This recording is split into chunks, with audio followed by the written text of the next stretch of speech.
That, I'm going to briefly go over some of my personal merch tips. I wanted to make a lanyard keychain for this concept.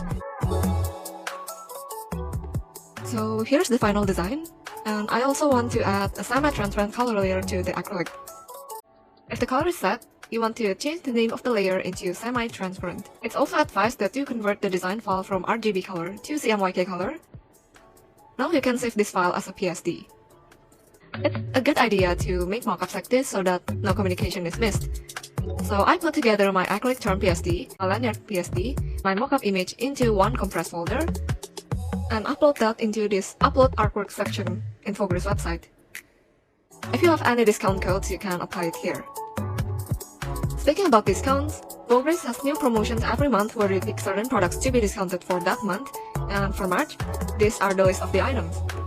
You can check the list of discounted items every month by going to the Activities tab on the upper right hand side, and then clicking on the monthly discount activity banner.